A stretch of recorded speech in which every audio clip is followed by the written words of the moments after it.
smell of frying oil lingered in the air as Zina turned the puff-puff balls in the hot pan, her worn wrapper stained with years of grease and survival. The sun had barely risen, yet her spot by the roadside in front of the old mechanic workshop was already humming with bus conductors shouting destinations and the distant voice of a preacher with a megaphone promising breakthrough before Friday. Zina wiped her brow with the back of her hand and glanced at the old 50 naira note tucked in her plastic bucket. Half a day's sweat, barely enough to buy kerosene and bread for her siblings. She had one dream, and that is to survive. Not just for herself, but for Amara and Ikena, her younger siblings who still believed that their late mother would have wanted them to stay in school. So, Zina fried and sold puff-puff, dodging insults, dust, and the occasional wandering hand from men who thought her poverty made her easy. But on that particular evening, just as the clouds gathered and the wind turned cool, something shifted. A sleek black Jeep pulled up in front of her makeshift stall. The door opened slowly, and out stepped a tall, fair-skinned man in a crisp white shirt. The sleeves rolled up, revealing a gold wristwatch that looked like it could buy her entire street. He didn't even glance at the puff-puff. "You don't belong here," he said quietly, his eyes searching hers. Zina blinked, clutching her frying spoon. "Excuse me?" He reached into his pocket, brought out a leather wallet, and held out a 5,000 Nigerian nairas note. "I'm not here for puff-puff. I want to talk to you." Rain began to fall softly, and something inside Zina whispered that life as she knew it was about to change. Zina refused the money. "I'm not that kind of girl," she said sharply, her heart pounding as she backed away from him. The way he looked at her, like she was something delicate, important, unsettled her. She was used to being invisible, not studied like a rare gem. "I didn't mean to offend you," the man said, tucking the money back into his wallet. "I just want to talk. Here." "Not here." He glanced around the noisy street. "Can I come back tomorrow? Maybe we can talk properly." She stared at him. "I don't even know your name." He smiled, that slow, quiet kind of smile that made her forget the chaos around them. "Call me Kobe." Then he got back into his Jeep and drove off, the car humming like a secret. Zina stood in the rain, soaked and stunned. True to his word, Kobe returned the next day. But this time he wasn't alone. Two men in black suits stood beside the Jeep, scanning the surroundings like something out of a movie. Zina nearly dropped her bowl when she saw them. "Who are you?" she asked when he approached again, this time holding a small umbrella over her head. "I told you, Kobe," he replied, avoiding the question. "But I want to know you, Zina. What's your story?" She hesitated, then motioned for him to sit on the wooden bench beside her puff-puff table. The men in suits watched closely but didn't interfere. So she told him about her mother dying during childbirth, about how her father ran off with another woman, about how she'd left school to care for her siblings and fry puff-puff so they wouldn't sleep hungry. When she looked up, Kobe's eyes glistened. He didn't pity her. He respected her. And that, more than his car, more than his fine shirt, was what began to break the walls she had built around her heart. Zina's neighborhood was buzzing. They had seen the Jeep. They had seen the men. And by the time Kobe showed up for the third time, the rumors had grown teeth. "Zina, are you sure he's not a ritualist? I heard he's a billionaire's son that ran mad abroad. Just don't let him touch your head." Oh, even Mama Ifioma, who sold roasted corn 2 stalls down, had cornered Zina. "Better be careful. Men like that don't come for free puff-puff."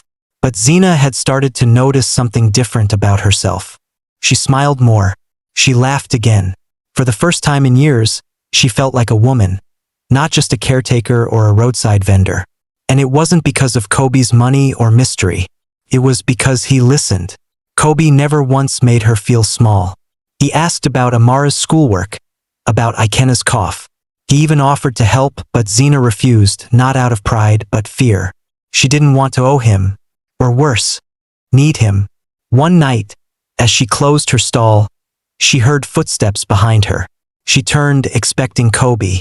Instead, it was a woman in a flowing Ankara gown, lips painted red, and eyes filled with warning. Stay away from Kobe, she said flatly. He belongs to someone else. Zina froze. Who are you? The woman smiled coldly. I'm his fiancée, the one chosen by his family. And you? You're nothing but a puff-puff girl. She turned and walked into the night, leaving Zina trembling. What did Kobe really want from her? And why hadn't he told her the truth? Zina didn't sleep that night. Her thoughts were a whirlwind of questions, pain, and quiet betrayal. She had never asked Kobe for anything, not money, not love. But now, she realized, she had given him her trust, and that was far more expensive. When Kobe arrived the next morning, Zina didn't greet him with her usual quiet smile. Instead, she looked him in the eye. Are you engaged? Kobe stiffened. Zina, answer me. He sighed, glancing at the two bodyguards, then back at her. It's complicated. Zina folded her arms. No, it's not. Either you're promised to someone or you're not. I was, he said finally, to a family friend, arranged since we were teenagers, but I never wanted it. I've ended it. Zina stared at him, unsure if she should believe him. I didn't tell you because I didn't want to lose you before I even had a chance, Kobe said softly. You make me feel grounded. Real. You don't chase my money. You look at me like I'm a man, not a wallet. Tears filled Zina's eyes. I'm not trying to impress you, Kobe. I'm just trying to survive. He stepped closer. Then let me help you survive. Let me fight for you. Not because I pity you, but because I need someone like you beside me. Her knees nearly buckled. Not because of love, but because of fear. Could she handle his world? Could someone like her ever belong there? When Kobe brought his parents to meet her, Zina nearly passed out. They arrived in a convoy, 3 black cars, a driver, and 2 women dressed in matching lace, wearing expressions like sour fruit. His father barely glanced at her stall. Is this what you've reduced yourself to, Kobe? The man thundered. A puff-puff seller? From this place. Zina stood behind her stall, shame crawling up her neck like ants. Kobe's mother tried to be subtle, but her words were knives. She's pretty in a local way, but this union will never be accepted. Not in our family. Kobe held Zina's hand. Then I'll leave the family. Everyone gasped. Zina's eyes widened.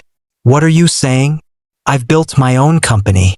I don't need their approval. I only need yours. Tears slid down her cheeks.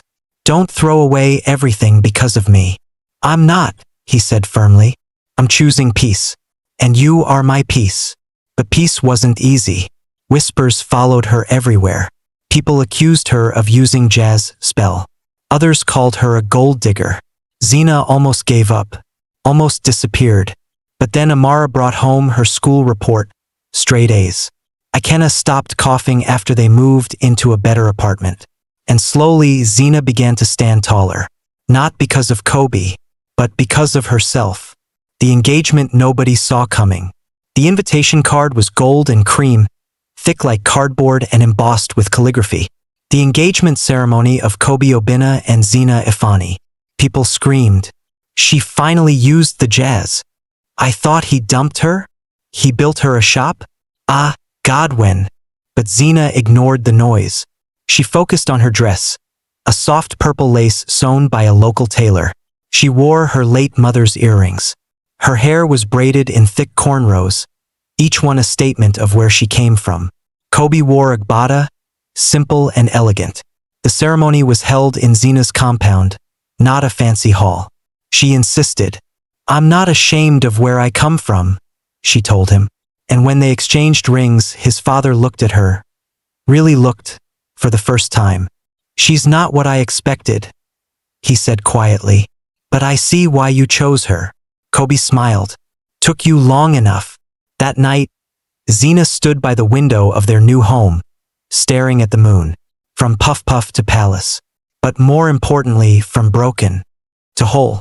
It wasn't until their honeymoon, in a quiet villa by the lake, that Kobe finally told her. I didn't come to your stall by accident, he said softly. Zina frowned. What do you mean? He handed her a faded picture, a younger version of herself, standing beside her mother, holding a small tray of puff puff.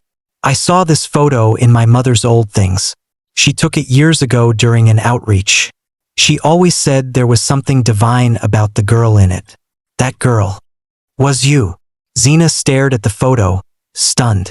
She told me if I ever found a woman like that, a woman who didn't chase wealth, but carried peace, I should never let her go.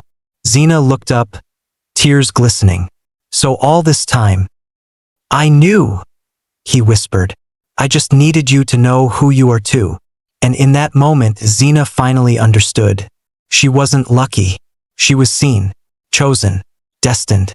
If this story touched your heart, don't forget to like, subscribe, and share with someone who needs hope today. What would you have done if you were Zina? Drop your thoughts in the comments.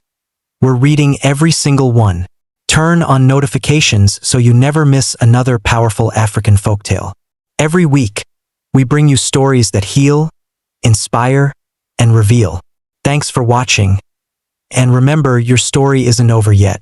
The smallest roadside dream can lead to the grandest palace.